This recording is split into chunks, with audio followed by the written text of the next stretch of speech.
नज़दीक में अपने परिवार को भी रखो और उन सब को रखकर भी अपनी साधना में तल्लीन रहो, अपनी भक्ति में तल्लीन रहो। इसमें भेद नहीं होना चाहिए।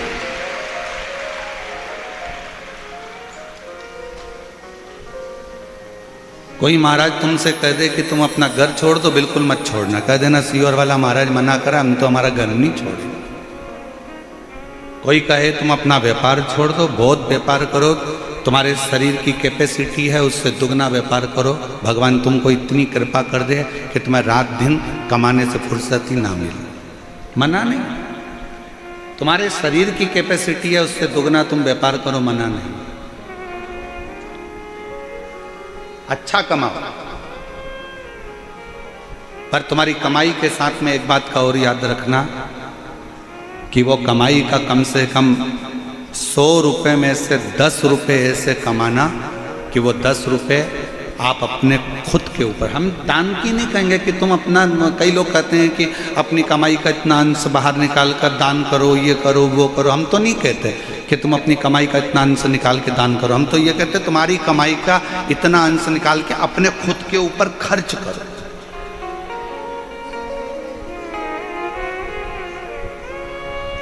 सास ने अपनी रकम खुद के लिए नहीं बनवाई।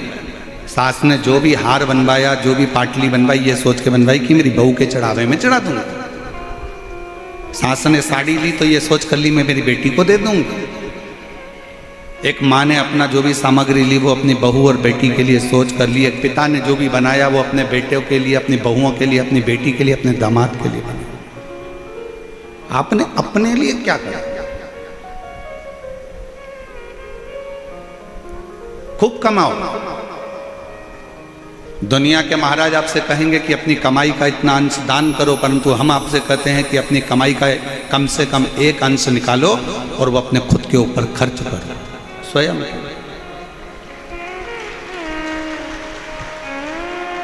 इसीलिए थोड़ा सीहोर वाला महाराज लोगों को थोड़ा खटकता है। उसके खटकने का कारण ये क्योंकि वो सीख ऐसी देता है। अब लोग कहते हैं कि अपनी कमाई का एक अंश निकाल कर दान करना, और हम कहते हैं कि अपनी कमाई का थोड़ा सा भाग निकाल कर अपने ऊपर खर्च करना, स्वयं के ऊपर। हम कमाई में इतने डूब जाते हैं, हम काम में इतने डूब जाते हैं कि अपना ध्यान नहीं रख पाते। नौकर 12 बजे 1 बजे जाएगा, बिल्कुल घड़ी देखेगा नौकर, बिल्कुल घड़ी, मतलब 1 बज गई सेठ जी मैं तो ये चल। झाड़ू वाली, बर्तन वाली बिल्कुल समय देखकर आती है और समय देखकर जाती है। और दुनिया के तुम ऐसे नौकर हो गए कि तुमको दुकान पर टिफिन रखा है और खाने की फुर्सत नहीं है, कमाने में लगे हुए हो। एक भिखारी भी तुम्हारे दरवाजे से भीख मांगता है ना, तो तुम्हारे सामने दरवाजे पर खड़े होकर ठेले वाले से केले खरीद कर तुम्हारे सामने केला छीलकर भिखारी भी खाता है, क्योंकि उसको भी मालूम है कि मुझे कमाना है तो मुझे शरीर पर ध्यान देना पड़ेगा।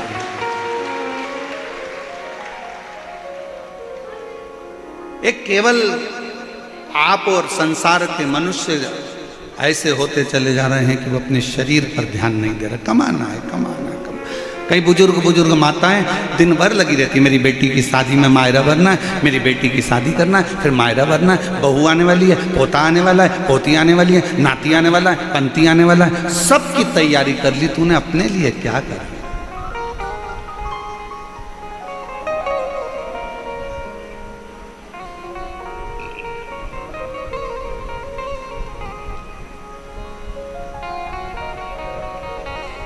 स्वयं के लिए क्या करें?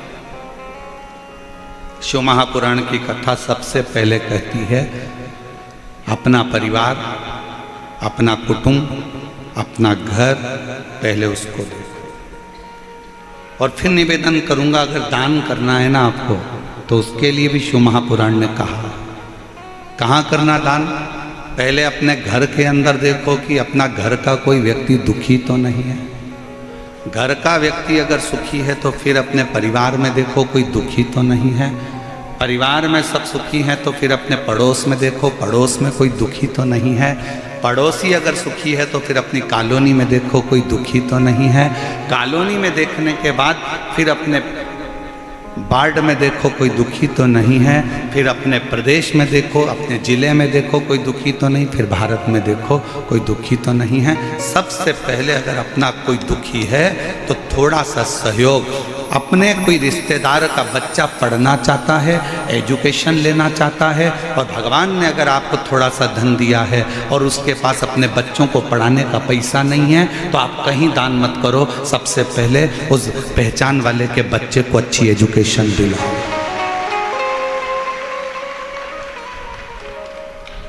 उस बच्चे को एजुकेशन दिलाइए।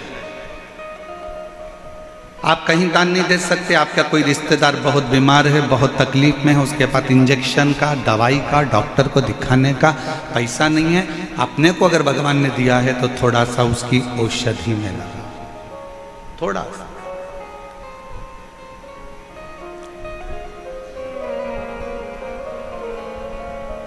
सर्वे भवन्तु सुखी। थोड़ा कहते हैं लोग किसी और वाला महाराज थोड़ा उल्टा चलता है, ठीक है, दुनिया गाली देती रहेगी, दुनिया अपशब्द कहती रहेगी, और अपनी एक लाइन अपन हमेशा अगर आपको बोलते हैं तो अपने ऊपर भी अमल करते हैं, क्या किसको रोइए और चादर तान के सोइए। आग लगे बस्ती में अपन मस्ती। दुनिया कितना भी बखाड़ा करे, कोई कहे महाराज ने ऐसा बोल दिया, कोई के महाराज ने वैसा बोल दिया, कोई के ऐसा हो गया, कोई के वैसा हो गया, अपन तो ऐसे जोरदार जूड़ा मुड़ा बांध के और धागे से ऐसा ऐसा करवा करवा के पेंटिंग कर क्या कर।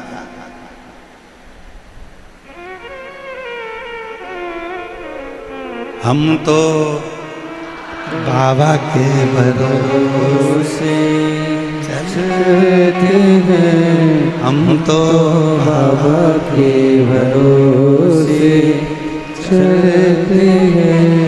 ये दुनिया वाले जलते हैं, ये दुनिया वाले जलते हैं, हम तो बाबा के भरोसे चलते हैं, हम तो बाबा के भरोसे चलते, उसके आश्रित होकर, समर्पित होकर। कुछ बनाया है ना तुमने, कुछ तैयार करा है तुमने, कुछ बनाया है तो अपनी प्रसन्नता के लिए, अपने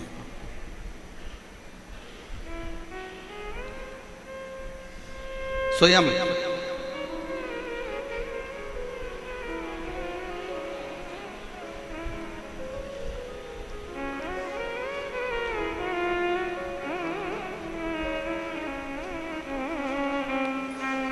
एक बार हम लोग महाराष्ट्र में कथा कर रहे थे, शहादा की बात है, शहादा में कथा चल रही थी, और हम जब शहादा में कथा कर कर जजमान के यहाँ से किसी अन्य जगह पर कहीं जा रहे थे, तो एक व्यक्ति ने कहा, और महाराज मजे में हो?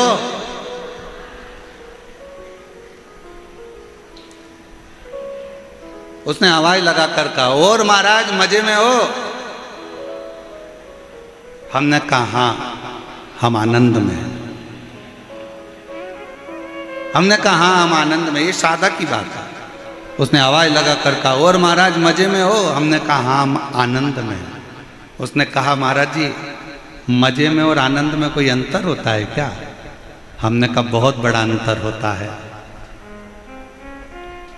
जिसके पास पैसा होता है वो मजे में रहता है, और जिसके पास शिव रहता है वो आनंद में रहता है। मजे में रहने के लिए धन चाहिए और आनंद में रहने के लिए शिव चाहिए। शंकर होगा तो आप रूखी रोटी में भी आनंद कर लोगे, शिव करीब में होगा तो दुख में भी सुख नजर आएगा। और अगर मजे में हो तो डंलप के गद्दे पर सोकर भी नींद चली जाएगी। मजे में हो तो रात को सोने के लिए नींद की गोली खाना पड़ेगी। मजे में हो तो रोज दवाई लेकर सोना पड़ेगा। पर आनंद में होगे तो दवाई का चक्कर नहीं, दुआ का चक्कर रहेगा, वो शिव का चक्कर। उसने कहा महाराज मजे में हो, हमने कहा आनंद में। तो अंतर क्या है दोनों में? मजे में और आनंद में जमीन और आसमान का अंतर है। जिसके पास धन है वो मजे में, और जिसके पास शिव है वो आनंद। यहां आनंद ही तो है। जरा बाहर जाकर एक नजारा देखिएगा, रोडों के किनारे पर, रोड पर लोग खड़े हुए हैं, धूप में लोग जमीन पर बैठे हैं। जो धूप में डामर पिघल जाता है उस धूप में लोग बैठे हैं अपना दरी बिछाकर। अब इसको क्या कहोगे? मजे में कहोगे कि आनंद में कहोगे?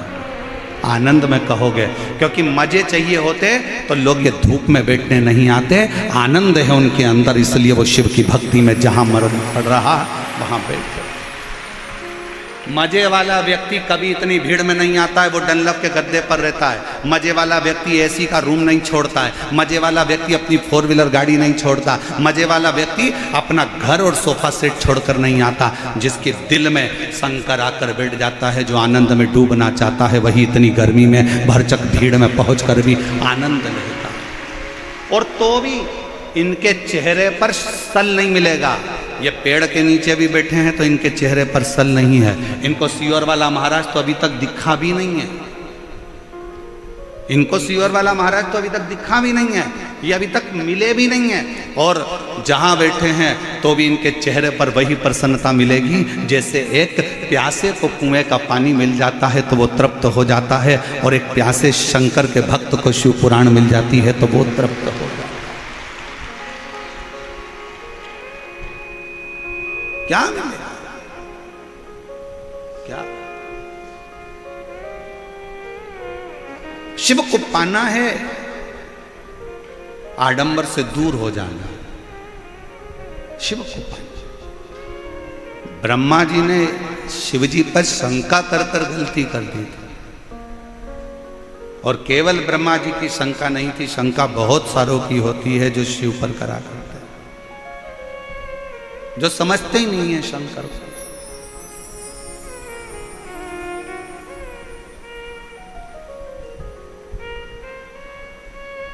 जो शिव को पहचान ही नहीं पाते हैं।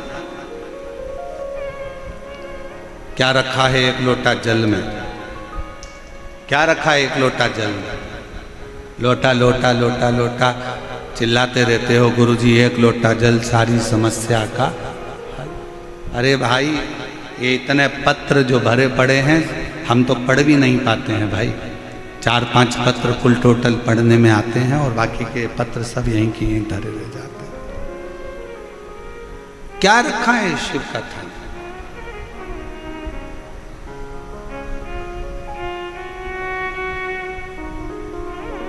हमसे मत पूछो, राम जी से जाकर पूछो शिव नाम में है क्या।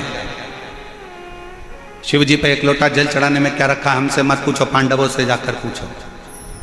शिव जी को एक लोटा जल चढ़ाने में क्या रखा है? भगवान कृष्ण से जाकर पूछो, जिनकी 16,108 रानियां थी। क्या है एक लोटा जल में? 16,108 रानियां होने पर भी भगवान कृष्ण के घर में संतान नहीं हुई। गर्गाचार्य बाबा जी को बुलाकर पूछा कि औलाद कैसे होगी? कहा एक एक रानी के साथ 11-11 दिन तक शंकर का अभिषेक करो। एक एक रानी के साथ में भगवान कृष्ण ने 11-11 दिन तक शिव जी का अभिषेक करा। शंकर भगवान ने प्रकट होकर वर दे दिया कि तुम्हारी एक एक रानी से 11-11 संतान होगी। 10 छोरा, 1 छोरी, 11-11 संतान। 16,108 रानियों से हुई। 1,77,186 बच्चे भगवान कृष्ण के जन्म लिए शिव की कृपा से। हमसे मत पूछो कि शिव कथा में क्या रखा है, शंकर को एक लोटे जल में क्या रखा। राम जी से पूछो, जो तैयारी कर कर गए थे लंका पर विजय प्राप्त करने के लिए, पर लंका के दरवाजे पर पहुंचने से पहले समुद्र के किनारे पर समझ गए इस लंका में जाना कठिन है, क्योंकि ये शंकर की लंका है, ये शिव की दी हुई लंका है। ये लंका अधिपति रावण जो शंकर की आराधना में डूबा रहता है, ये उस रावण की लंका है। इसके अंदर जाना सरल बात नहीं है। किसी के घर में और किसी के दिल में घुसना कठिन बात होता है। घर में भी घुसना कठिन है और दिल में भी घुसना कठिन है, और लंका तो शिव का है, इसमें जाना कठिन है। फिर आखिरी में भगवान राम जी ने रामेश्वर धाम की स्थापना करी, पूजन करी, अर्चना करी, आराधना करी, विनती करी, तब जाकर वहां से विनय प्राप्त कर कर, वर प्राप्त कर कर लंका पर चढ़ाई करी, फिर लंका की ओर सेतु बांध कर गए। कोई पूछे शिव के एक लोटे जल में क्या है, कोई पूछे भगवान शंकर के नाम में क्या है, शंका मत करो। शिव की भक्ति में कभी शंका मत करो, कभी नहीं। क्यों महाराज जी, हम शंकर जी पे, कई माताएं शंका करती है, हम पूजन में ऐसा काम करिया है, भूल गए, भगवान हमसे रुष्ट हो गए, भगवान हमसे नाराज हो गए, हमने पशुपति व्रत में ये गलती कर दी, भगवान हमसे नाराज हो गए, हमने ऐसा कर दिया, भगवान हमसे नाराज हो गए। शिव महापुराण की कथा कहती है, एक बात याद रखना, जिंदगी में अपने अंदर उतार कर रखना, मेरा शंकर, तुम उल्टी पूजन करो, सुल्टी पूजन करो, तुम्हारा मन पड़े तो मंत्र जपो, नी पड़े कुछ मत जपो, तुम जो जपोगे, जैसी पूजन करोगे, मेरा शंकर वैसा स्वीकार कर लेता है। अभिमन्यु का चरित्र शिव महापुराण की कथा में आता है कि एक बालक अभिमन्यु, जिसको कुछ नहीं मालूम था, एक दिन क्या करा उसने, कितना सरल भाषा है, छोटा सा बच्चा अभिमन्यु, मात्र 5 वर्ष का अभिमन्यु, और दौड़ते दौड़ते जाता है और जाकर एक छोटा सा पत्थर उठा कर लिया आता है। अभिमन्यु एक पत्थर उठा लाया,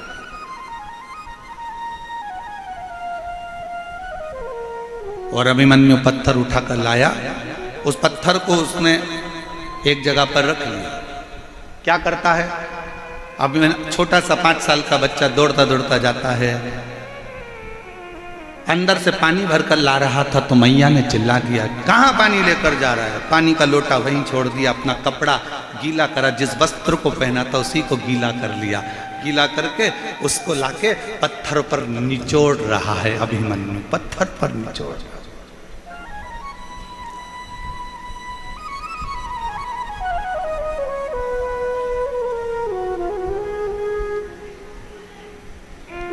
भगवान काय का भूखा है, तुम्हारे वैभव का नहीं, भगवान भाव का भूखा। बोलो मेरी जीजियों और मेरे जीजाओं, आपके घर में छोटे छोटे बच्चे हैं, जम के तो बोलो जरा।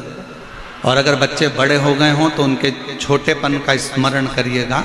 आपकी बेटी, आपका छोटा सा बेटा, आपकी छोटी सी बेटी, उसके पास में इतना सा प्लास्टिक का गैस का चूल्हा, इतनी सी उसके पास में भगोनी तवेली, इतना सा उसके पास में चम्मच, इतने इतने से उसके पास में प्लास्टिक के कप, इतना छोटा सा फ्रिज, इतनी छोटी सी कूलर, इतना छोटा सा कुकर। बोलो देखे कि नहीं देखे, जम के तो बोलो जरा सब देखे। बच्चे जब पूरा व्यवस्था जमा कर बैठते हैं, इतने में पापा आ जाते हैं और बेटी दौड़ कर आती है छोटा सा कप लेकर, छोटा सा प्लास्टिक का कप, उसके अंदर कुछ भी नहीं है, और आकर कहती पापा चाय। पापा को मालूम है इसमें चाय नहीं है, पर पापा उससे चाय का कप लेते हैं, गोदी में बिठाते हैं, पीते हैं। कैसी लगी? पापा कहते बहुत बढ़िया, बहुत बढ़िया। और लाऊं, छोटी सी बच्ची 2 चोटी बंदी लहंगा पहनी दौड़ कर गई, फिर लेकर आ गई। पापा केतली में, इतनी सी केतली, उसमें से कूड़ती है, लो। थोड़ी देर बाद मम्मी आ गई, मम्मी मैं तुम्हारे लिए रोटी लाती हूँ, और इतनी सी प्लेट प्लास्टिक की, उसमें लो मम्मी रोटी खाओ। मम्मी रोटी खाती, मम्मी को मालूम है इसमें रोटी नहीं है, पर बेटी जब भाव से खिला रही होती है तो वो असली की रोटी भी उसके आगे फीकी पड़ जाती है, और भाव की रोटी उसके आगे प्रबल हो जाती है। भगवान ऐसा ही है, माता पिता भाव का भोजन पाते हैं तो उनको खुशी होती है कि मेरी बेटी ने चाय पिलाई, मेरी बेटी ने मुझे खाना खिलाया, मेरी बेटी ने मुझे कुकर में से सब्जी निकाल कर खिलाई। उसी तरह अब अभिमन्यु 5 वर्ष का है, अपना कपड़ा गीला कर कर उस पाषाण पर, उस पत्थर पर जो रखा हुआ है उस पर निचोड़ रहा, निचोड़।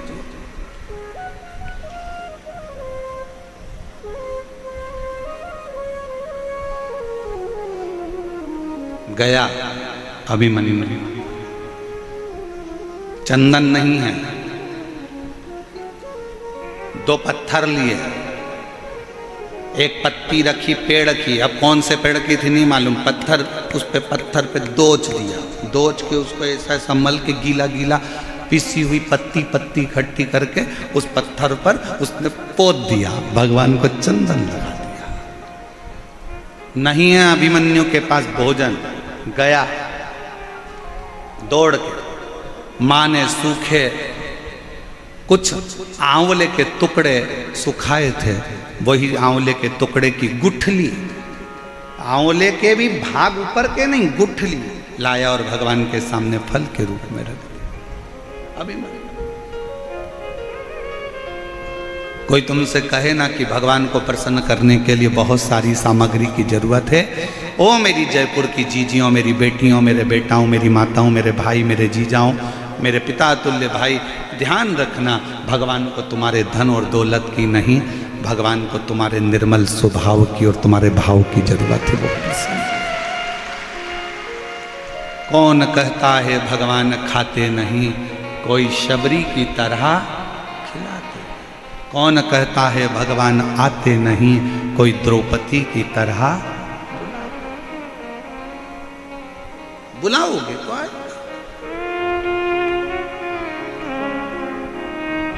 किसको नहीं दिया उसने ये बताओ।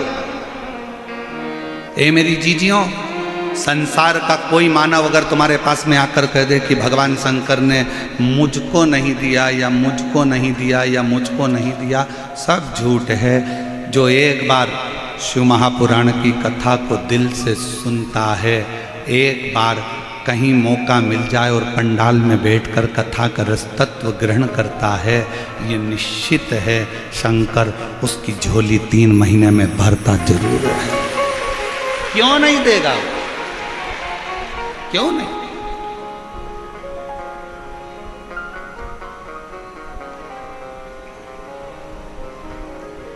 अभिमन्यु ने लाया आंवले के अंदर का जो बीजा दुनिया फेंक देती है, वो लाकर अभिमन्यु ने भोग लगा दिया।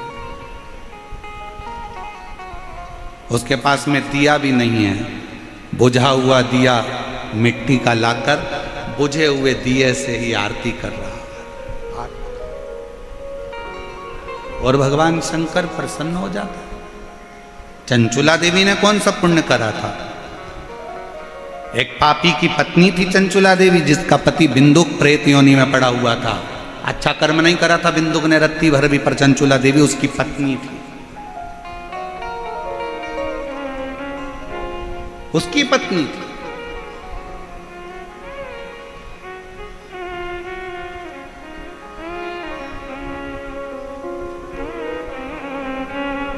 अब किसी ने एक बात पूछी थी, इस कथा में तो नहीं पूछी है, पर पूर्व की कथाओं में, जसपुर वाली कथा में किसी ने पूछा था कि चंचुला देवी अच्छी थी, उसका पति प्रेत योनि में पड़ा, बेकार था, वो ब्राह्मण होकर भी उसने बेकार कर्म करा था, पर उसका पति जो लाता था वो चंचुला देवी खाती होगी तो वो भी तो पापी कहलाएगी, पाप कर्म में तो लिप्त हो। सावधान इंडिया, सावधानी से सुने जरा। शिव महापुराण की कथा को बड़े विशेषता में श्रवण करना। अगर पत्नी का एक नाम होता है पत्नी और दूसरा नाम होता है धर्म पत्नी। पत्नी वो होती है जो पति को पतन के रास्ते पर ले जाती है, पत्नी वो होती है जो पति को सिनेमा घर ले जाती है, पत्नी वो होती है जो पति को मायके ले जाती है, पत्नी वो होती है जो पति को घूमने ले जाती है, और पत्नी वो होती है जो पति को घुमाने फिराने ले जाती है, और धर्म पत्नी वो होती है जो पति को सत्संग में लेकर जाती है। धर्म पत्नी वो होती है जो पति को भगवान के दरवाजे तक लेकर जाती है। पत्नी और धर्म पत्नी में जमीन और आसमान का अंतर है, बहुत लंबा अंतर।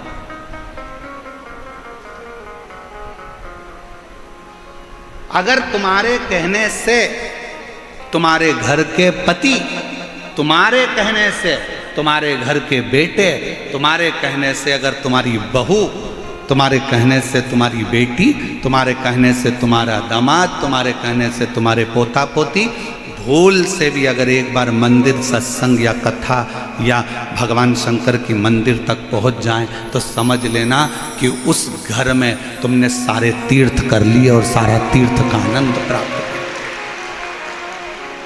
सब कुछ प्राप्त कर। मन चंगा तो कठोते में गंगा। अब मन ही चंगा नहीं है तो कठोते में गंगा। तुम हरिद्वार चले जाओ तो तुमको महाचैन नहीं मिलेगा। मन चंगा होता तो हाथ में तुमने जल लिया था, उसी में गंगा नजर आ जाती। और मन ही चंगा नहीं तो गए थे हरिद्वार नहाने के लिए, और वहाँ पर भी नहाने के लिए गए और मालूम पड़े पहुँचने के बाद में वहाँ पर लोगों ने कपड़े छोड़ दिए, ये छोड़ दिया, वो छोड़ दिया, और तुम वहाँ पर भी चिड़ चिड़ चिड़ चिड़ चिड़ चिड़ कर रहे, कहाँ नहाएंगे, यहाँ कहाँ नहाएंगे, यहाँ आ गए, इतनी भीड़ पड़ रही है, ऐसा पड़ रहा है, वहाँ भी सुख नहीं है, तो फिर काहे का गंगा नहाने के लिए गए अपना जीवन का सुख प्राप्त करने का।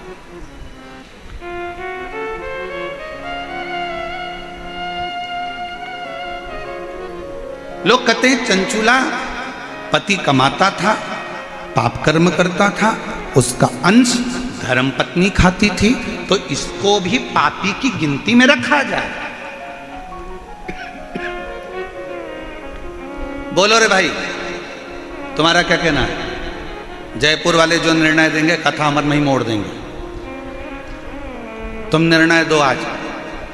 पति पाप की कमाई कर कर लाया, चोरी कर कर लाया, गलत काम कर कर लाया, गलत चीज़ें कर कर लाया, गलत भाव से लाया, और पत्नी ने वो गलत चीज़ें पति की कमाई की खाई, तो पत्नी पापन कहलाएगी कि नहीं कहलाएगी? जहाँ जयपुर वाले निर्णय देंगे अपन कथा को वहाँ मोड़ देंगे, आज पक्के में विचार नहीं है। कहलाएगी हैं? अब आधे बोल रहे हैं हाँ, आधे बोल रहे हैं ना। अब महाराज जी फंस गए बीच में।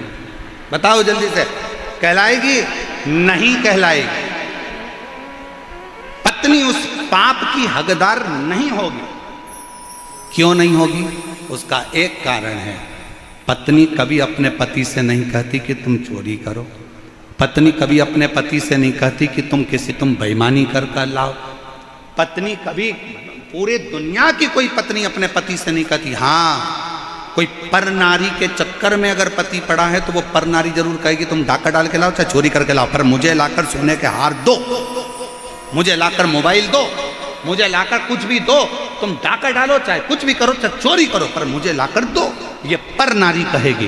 पर धर्म पत्नी अपने पति से कभी नहीं कहती कि तुम डाका डालो, गलत काम करो, गलत व्यसन करो, गलत विचार करो, गलत कार्य करो और मुझे ला कर दो। इसलिए शास्त्र कहता है, कबीरा बाबा का एक लाइन जिंदगी में उतार कर रखना, और मुझे विश्वास है मेरे जयपुर वालों ने वो लाइन अपने अंदर उतार कर रखी, इसलिए बिल्कुल सही निर्णय दिया कि गुरु की करनी गुरु भरेगा, चेला की करनी चेला, और उड़ जाएगा हंस। जयपुर वालों ने बहुत स्मरण से उत्तर दिया, बिल्कुल सही उत्तर। क्यों? दुकान पर बैठकर झूठ तुमने बोला, छल तुमने करा, बेईमानी तुमने करी, कपट तुमने करा, जो कुछ करना था दुकान पर बैठकर तुमने करा, ऑफिस में तुमने करा, तुमने ऑफिस में बैठकर झूठ बोला, कपट करा, बेईमानी करी, छल करा, दुकान पर बैठकर, फैक्ट्री में बैठकर तुमने करा। पत्नी ने नहीं, बच्चों ने नहीं। तुम पत्नी को ब्याह कर कर लाए हो तो पत्नी का पेट भरने की जवाबदारी ना ससुर की होती है ना सास की होती है। पत्नी का पेट भरने की जवाबदारी ना ननंद की होती है ना नंदोई की होती है। पत्नी का पेट भरने की जवाबदारी ना देवर की होती है ना देवरानी की होती है। पत्नी के पेट भरने की जवाबदारी ना जेठ की होती है ना जेठानी की होती है। पत्नी के पेट भरने की जवाबदारी केवल पति की होती है, पति की होती है। तुम किसी पर आश्रित होकर लेकर नहीं आए, तुम्हारी जवाबदारी।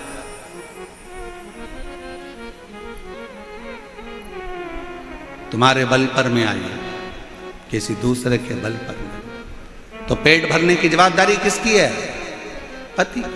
बच्चे हुए हैं तो उनका भरण पोषण करने की जवाबदारी किसकी है? जम के बोलो, पति की।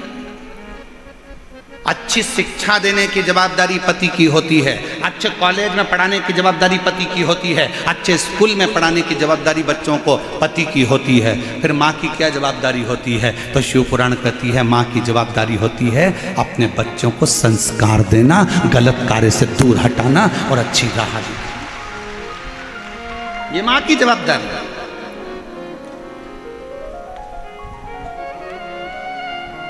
ये माता की जवाबदारी। चंचूला को पाप नहीं लगेगा।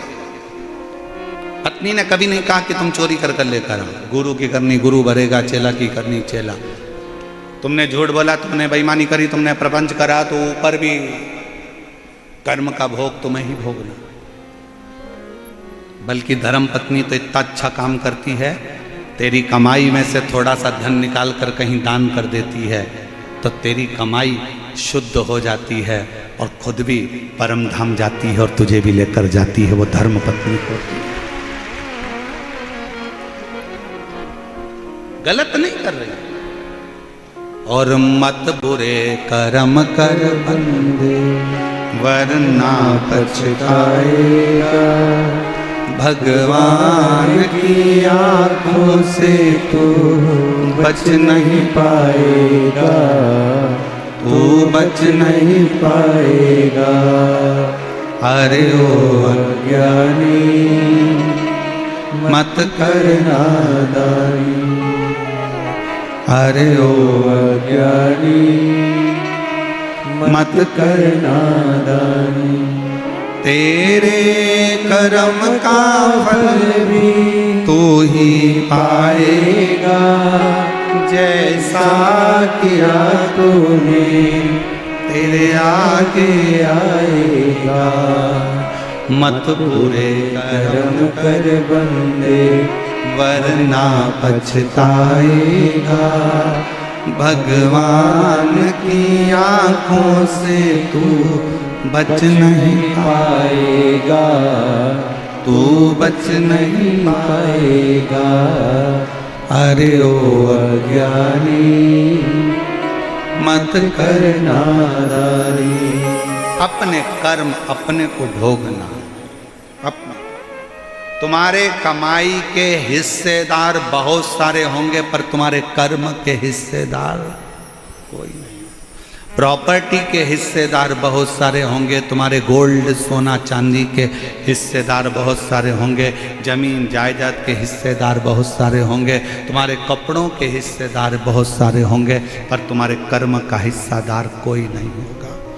आपको अपना कर्म करना। कौन होगी? चंचुला जैसी। पति इतना पाप कर्म कर दिया तो भी अपने पति को प्रेत की योनि से छुड़ाने के लिए, प्रेत की योनि से छुड़ाने के लिए चंचुला देवी शिव महापुराण की कथा तुमरुका जी से सुन। कौन?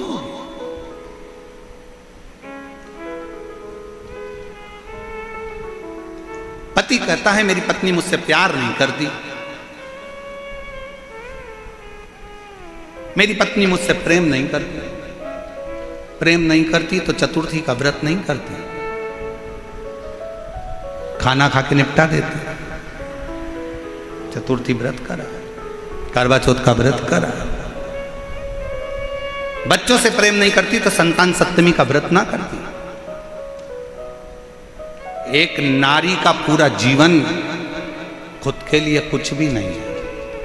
व्रत करे तो पति के लिए, बच्चों के लिए, सोमवार मंगल बुध गुरु शुक्र शनि जो करती है बच्चों के लिए। शरीर में बीमारी होने के बाद भी खड़ी होकर प्लेटफॉर्म पर भोजन बनाती रहती है, रसोई घर में बुखार है तो भी बच्चों का टिफिन बनाना पड़ेगा। सवेरे बच्चे भूखे चले जाएंगे, पति ऑफिस क्या लेकर जाएगा? बेचारी अपने लिए क्या जीती है? क्या जीता? और उसके बाद भी उसकी जिंदगी में क्या प्राप्त होता है? केवल ताने, अपशब्द, अपशब्द। चंचुला देवी से तुमरुका जी ने कहा था, सुन चंचुला, तेरा पति प्रेत योनि में पड़ा है, उसको पड़े रहने दे, क्योंकि उसने बेकार कर्म करा है। उसको क्यों मुक्त कराना चाहती है? जो तेरा ध्यान नहीं दिया, पर स्त्री में लगा दिया, एक वेश्या का संग पकड़ लिया, रानी का हार चुरा के ले आया और रानी का हार भी ले जाकर देने लगा, तो उस वेश्या को देने लगा। तेरे घर का जितना धन था वो वेश्या को ले जाकर दे दिया। वेश्या के बच्चों को पालता रहा और खुद के बच्चों को नहीं पाला। तू ऐसे पति के लिए शिवपुराण की कथा सुन रही है? ऐसे पति के लिए? चंचुला, तेरी बुद्धि मारी गई है? तेरा विवेक कहां चले गया चंचुला?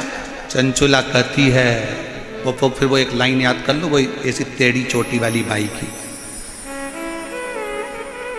कौन सा गाना था वो? भला है बुरा है जैसा भी है मेरा पति मेरा दिलदार। वो टेढ़ी चोटी वाली बाई फिल्म में गाई यही गाना, फिर याद करो। कहा तुमरुका जी ने, ये तेरा पति तो प्रेत है, गलत योनि में पड़ा, और तू उसके लिए कथा करा रही, उसके लिए। चंचुला देवी का शब्द अगर आप सुनोगे ना शिव महापुराण की कथा का, मैं तो कहूँगा पूरे जयपुर वालों के भाग्य हैं जो आपको ईसर गोरा शिव पुराण की कथा मिली है, यह संवाद। और इस कथा को केवल यही नहीं, 272 देश इस कथा को सुन रहे हैं। 272 देश इस कथा को सुन रहे हैं, और प्रत्येक देश से इस कथा को सुनने की ललकता थी। जो कथा चंचुला देवी का चरित्र जनमानस को मालूम पड़ रहा, ईसर गोरा कथा से।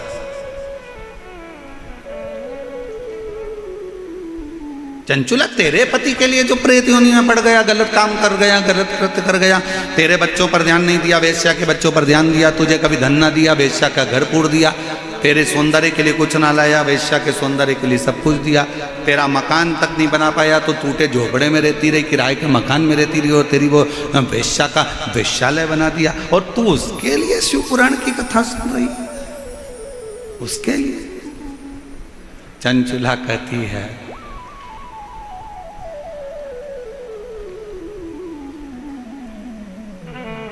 जिसके साथ मेरे 7 फेरे डले हैं, मैं उसके एक जन्म अगर उसका बिगड़ गया तो उसके 6 जन्म बिगड़ने नहीं दूंगी।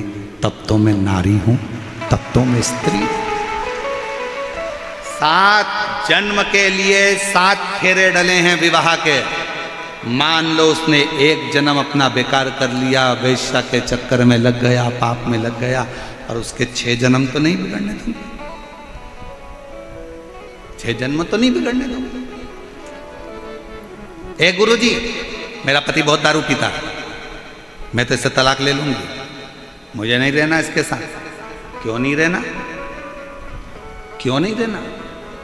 रहो, तुम्हारे अंदर के तेज पुंज को प्रकट करो और भगवान शंकर की ऐसी भक्ति धारण करो कि धीरे धीरे तुम्हारा पति वो दारू के नशे से दूर हो जाए।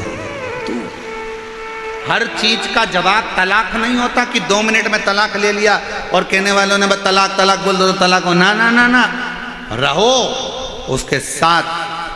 और मालूम पड़े तलाक ले भी लिया और दूसरी जगह फिर ब्याह की तैयारी करने लगे, और अभी तो मालूम पड़े था कि भेरू मिला था और आने वाले समय में और सिंदूर चढ़ा भेरू मिल गया, तो क्या करोगे? इसलिए जैसा मिला है फिर वही वाली बात आ गई। चलो गाओ। बुरा है, आवाज ही नहीं आ रही तुम लोगों की, जरा बोलो तो। भला है जय मेरा पति मेरा दिलदार। बहुत जोरदार गाते हो आप लोग। एक बात तो नजर उतार लेना, घर जाके बहुत जोरदार। अच्छा है, स्मरण होना चाहिए आप लोगों को, ये चित्तवृत्ति में होना चाहिए। उसका एक जन्म बिगड़ गया पर 6 जन्म उसके नहीं बिगड़ने दूंगी। तो धर्म पत्नी है। और अगर सोचे कि मेरी जिंदगी बेकार हो गई, मेरा जीवन बेकार हो गया, तो 6 जन्म कैसे निकालोगे? कैसे? यहां तो जन्म की बात है साहब, जन्म।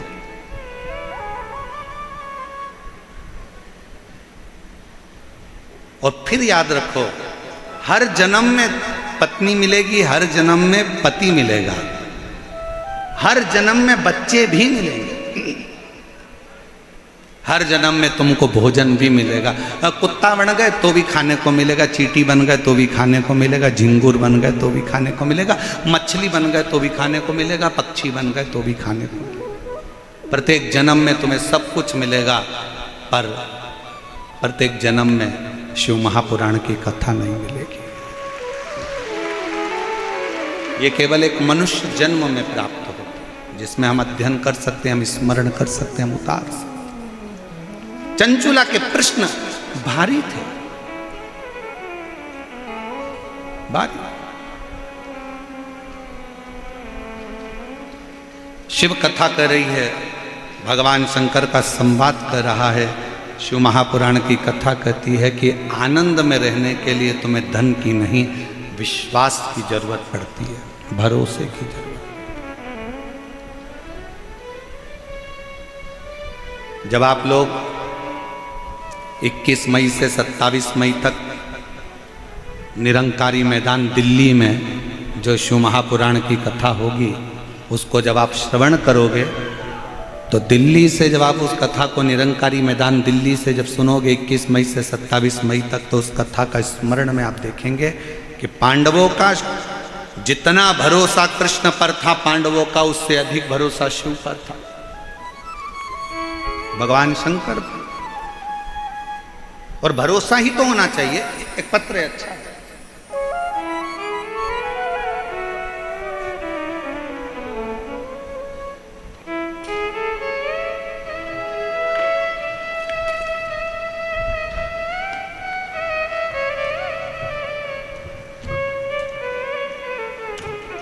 इसमें भी ईश्वर गोरा जी लगा के भेजे, पत्र में भी हो।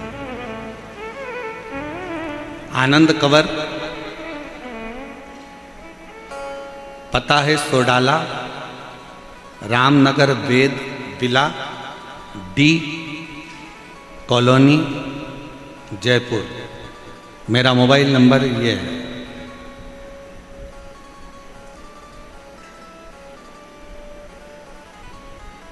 मेरा निवेदन गुरुजी,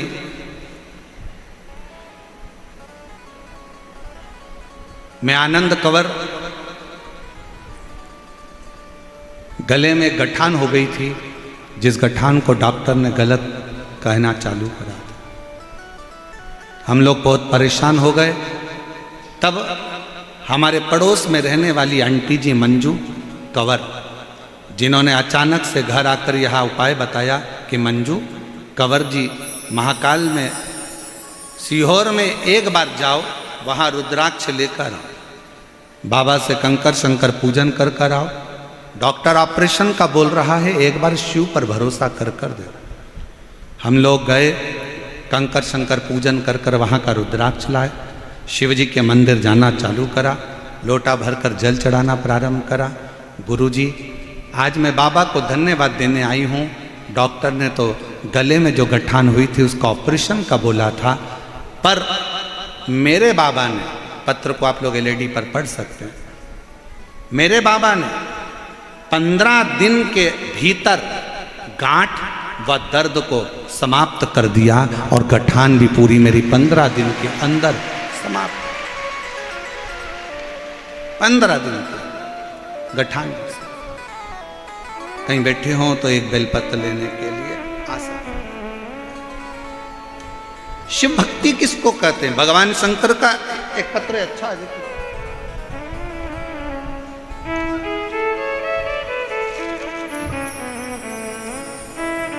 मेरा नाम राजेश धाकड़ है, मेरे पति का नाम रूप सिंह है, मेरे बेटे का नाम सचिन कुमार धाकड़। मैं जयपुर आगरा रोड की निवासी हूँ। मेरा मोबाइल नंबर ये है, कहीं बैठे हों तो आ सकते हैं। मैं सबसे पहले जजमान परिवार श्री अग्रवाल जी को धन्यवाद देती हूँ, सुधीर जी को जिन्होंने जजमान पद ग्रहण किया, और पूरी समिति को धन्यवाद देती हूँ जिन्होंने हमको ये 7 दिन की शिव पुराण की कथा श्रवण करने का सौभाग्य दिया।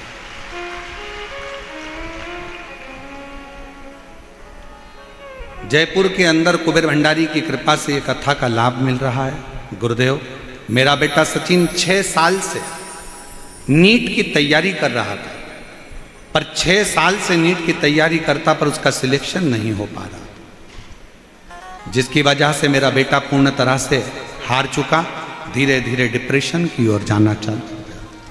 मैंने अपने बेटे से, एक माँ से अपने बच्चे का दर्द नहीं देखा जाता। मैंने अपने बच्चे से कहा कि क्यों चिंता करता है, एक बार शिव महापुराण की कथा सुनना प्रारंभ कर। बच्चे को जब डिप्रेशन की ओर देखा तो बच्चे को कथा में लगाया, उसका मन लगा, डिप्रेशन से बाहर निकला। उसने कहा मम्मी मैं पशुपतिनाथ का व्रत कर लूं? मैंने कहा बिल्कुल कर। पर वो सियोर वाला महाराज कहता है कि जो पशुपति व्रत करता है प्रसाद भी उसी को बनाना पड़ता है, तुझे तैयार करना पड़ेगा। मैं करूँगा। बच्चे ने पशुपति व्रत करे, प्रसाद बनाकर जाना। मेरे बेटे ने आपकी एक बात को स्वीकार कर लिया कि अपनी पढ़ाई को 4 गुना कर दो, अपनी विद्या अध्ययन को 4 गुना करो, जो शिक्षा ग्रहण कर रहे हो कोचिंग 4 गुना करो, मेहनत 4 गुना करो, रात दिन एक करो और फिर एग्जाम देने के लिए जाओ। 2024 में मेरा बाबा ऐसी कृपा कर दिया गुरुदेव कि मेरे शंकर की कृपा से बेटे ने पूरी पढ़ाई कर कर बेलपत्री पर शहद लगाकर चढ़ाई, और बाबा की कृपा से मेरे बेटे का नीट की परीक्षा क्लियर हो गई। मैं बाबा को धन्यवाद देने के लिए आई हूँ। अब मेरा बेटा MBBS कर रहा है छत्तीसगढ़ से। मैं मेरे बाबा को यहाँ प्रणाम करने के लिए आई हूँ। एक पत्र और अच्छा है, देखिए। सुनील कुमार शर्मा, निवासी जयपुर। मैंने 2020 से शिव महापुराण की कथा प्रारंभ करी है सुनना, आराधना। गुरुजी मेरा बेटा सॉफ्टवेयर इंजीनियर है। मैं चाहती थी कि मेरे बेटे की सरकारी नौकरी लगे, पर मेरा बेटा नौकरी की तैयारी कर कर कर हार गया, नौकरी नहीं लगी। आखिरी में उसने विचार करा कि मम्मी मैं प्राइवेट कोई जॉब ढूंढ लेता हूँ। तब मैंने मेरे बच्चों से कहा कि तुम चिंता मत कर, तू एक बार पशुपतिनाथ का व्रत कर। वो सियोर वाला महाराज कहता है कि मेहनत कर कर शहद लगाकर बेलपत्र अर्पित कर, परीक्षा दे, बाबा कुछ ना कुछ फल जरूर देगा। 5 पंडाल के अंदर कथा बैठकर सुन। मेरे बेटे ने पढ़ाई भी करी, 5 पंडाल के अंदर जाकर कथा सुनी, और बाबा की कृपा से आज मेरा बेटा सरकारी जॉब में लग गया। मैं बाबा को यहाँ पर धन्यवाद देने के लिए आई हूँ। मैं बाबा को यहाँ प्रणाम करने के लिए आई। गुरुदेव, हाई कोर्ट में सिस्टम असिस्टेंट के पद पर मेरे बेटे की नियुक्ति हुई है। मैं बाबा को यहाँ प्रणाम करने के लिए आई। मेरा शिव है, शंकर, और तेरी कृपा बिना नहीं एक भी अणु लेते हैं श्वास, तेरी कृपा से तनो तनो बखान क्या करूं मैं आँखों के ढेर का, चपटी बहुत में है खजाना कुबेर का। गंगाधार मुक्ति द्वार ओमकार तू, भोले ओमकार तू, आयो शरण तिहारी शंभु तार तार तू। बखान क्या करूं मैं राखों के ढेर का, चपटी बहुत में है खजाना कुबेर का। गंगाधार मुक्ति द्वार ओमकार तू, भोले ओमकार तू, आयो शरण तिहारी शंभो तार गले में गांठ थी, डॉक्टर ऑपरेशन का कह दिया था, गलत बातें बोल रहा था कि ये कुछ गलत है, पर बाबा की कृपा से पूरी गठान भी गल गई और दर्द भी बंद हो गया।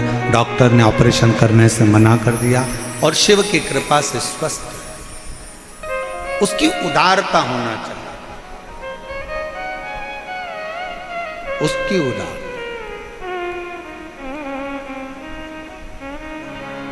आप अगर भरोसा पक्का रख सकते हो, एक बात बताएं, ध्यान रखिएगा, पैसा रखने के लिए बहुत सारे बैंक हैं,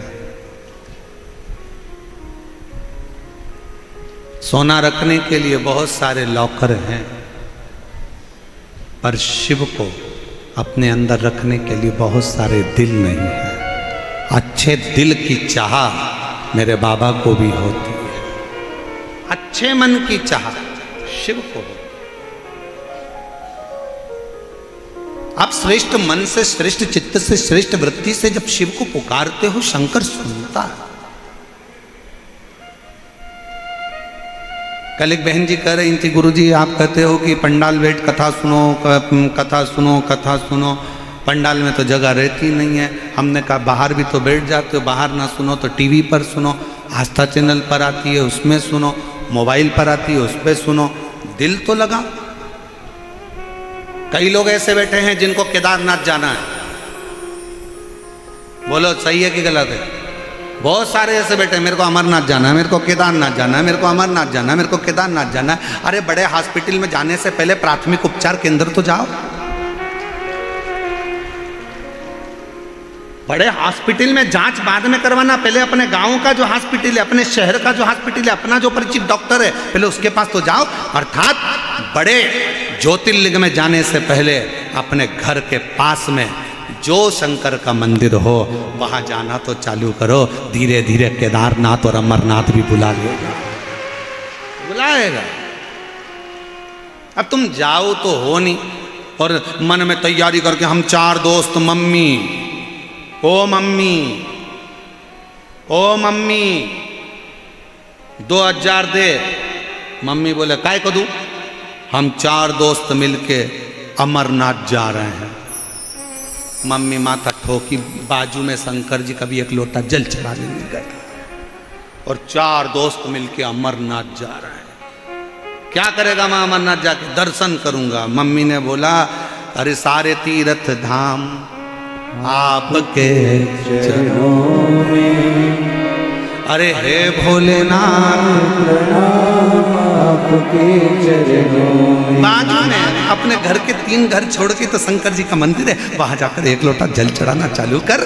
मेरा भोले बाबा तो यहीं पर दर्शन दे देगा। भाव तर आहूं में असर होगा,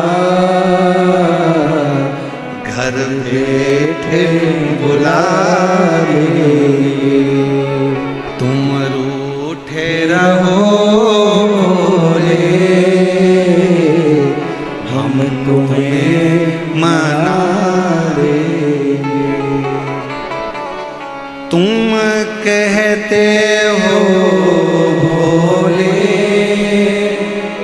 हमें गोरा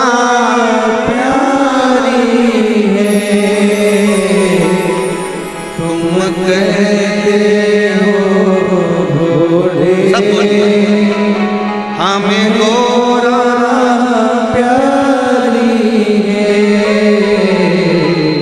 एक बार तो आ जाओ, एक बार तो आ जाओ, गोरा को बुला लेंगे। एक बार तो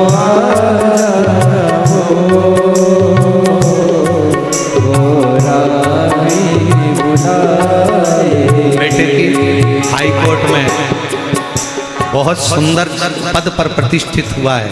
आप लोग जोरदार ताली बजाइए। बहुत बस तुम रूठे रहो भोले, हम तुम्हें मनाएंगे।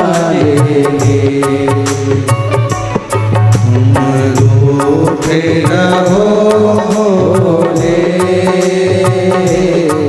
हम तुम्हें मनाएंगे।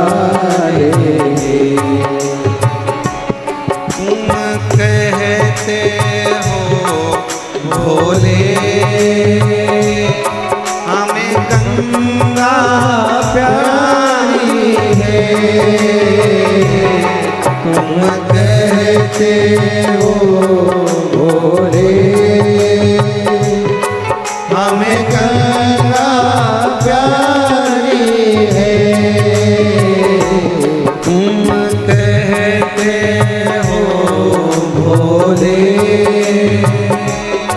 हमें गंगा प्यारी है। तुम कहते हो भोले शंभो हमें गंगा प्यारी है। एक बार तो आ जाओ गंगा भी बोला लेंगे।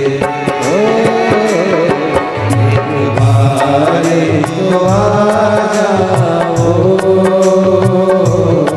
गंगा भी बुला लेंगे। रूठे रहो भोले, हम तुम्हें मना लेंगे।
हो भोले,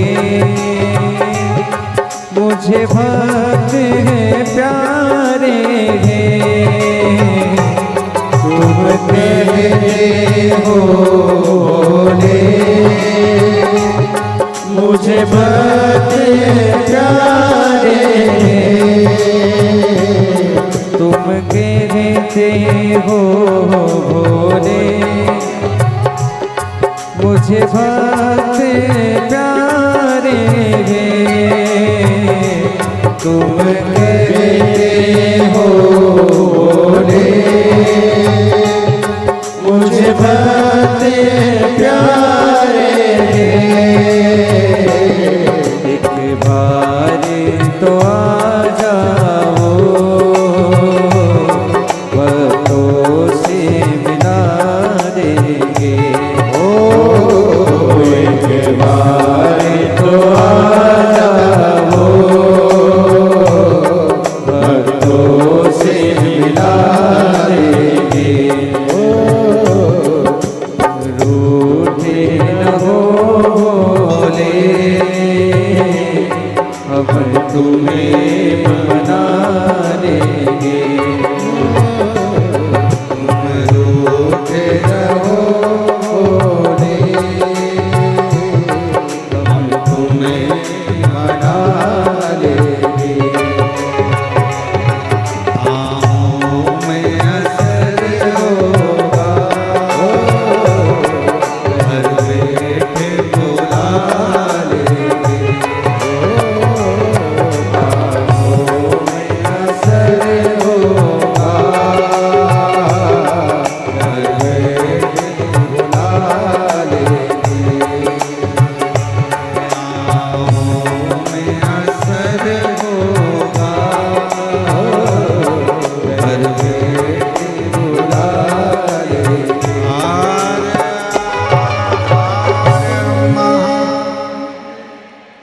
अपने स्थान पर बैठकर बाबा से मन की बात कहिए, हृदय से प्रार्थना करिए, विनय करिए, निवेदन करिए। जहाँ जगह मिले वहाँ बैठकर बाबा को अपने मन का भाव अवश्य दिल से प्रार्थना करो, विनय करो, निवेदन करो। जो बाहर बैठे हैं वो बाहर बैठकर, जो टीवी के सामने कथा सुन रहे हैं वो टीवी के सामने, जो मोबाइल पर कथा श्रवण कर रहे हैं वो मोबाइल पर बाबा को विनय करें। साथ में बोलिएगा, आपकी आवाज़ व्यासपीठ तक, व्यासपीठ और आपकी दोनों की आवाज़ भगवान देवाधिदेव महादेव तक पहुँचे।